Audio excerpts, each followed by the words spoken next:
Decades of wildfires, flooding and extreme temperatures weren't enough to warn governments across the globe that we are living in a climate emergency. But the upcoming COP26 summit is prompting some changes.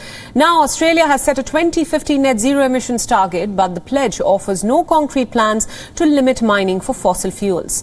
Days before departing for the UN Climate Summit in Glasgow, Prime Minister Scott Morrison called his decision in line with what Australians want. Listen in. Our plan is a fair plan. It's a practical plan. It's a responsible plan. Our plan for net zero by 2050 is the plan that I believe Australians want, because it gets it right. It's been carefully put together. We've listened very carefully to both the concerns and the ambitions of Australians in pulling this together, to ensure that we get the plan right.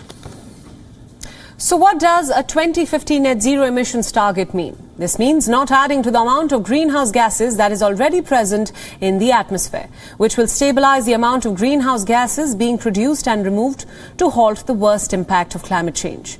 Nations have pledged to limit rising temperatures to 1.5 degrees Celsius by 2050. But to achieve that, by 2030, the world needs to cut emissions by 45% and also reach net zero by 2050. Experts fear that if a country like Australia, which has been at the forefront of climate change, took years to take action, then countries with lesser impact will delay their fight further.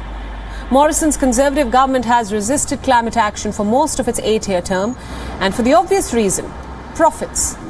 Australia is one of the world's largest coal and gas exporters. The country is one of the world's largest emitters of greenhouse gases on a per capita basis. Despite this, the Prime Minister has refused to strengthen 2030 emissions reduction targets, which are seen as crucial for meaningful climate change action.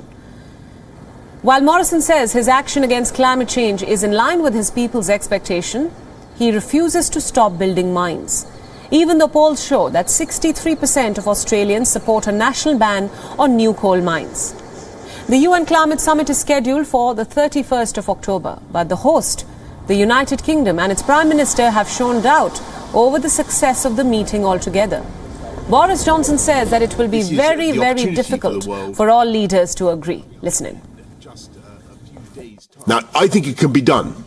It's going to be very, very tough, this summit. And I'm very worried because it might go wrong, and we might not get the agreements that we need. And it's touch and go.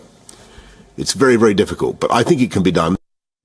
This comes as the United Nations has once again slammed global efforts. A report said that the world is way off track in capping rising temperatures. This as greenhouse gases concentrations hit a record last year.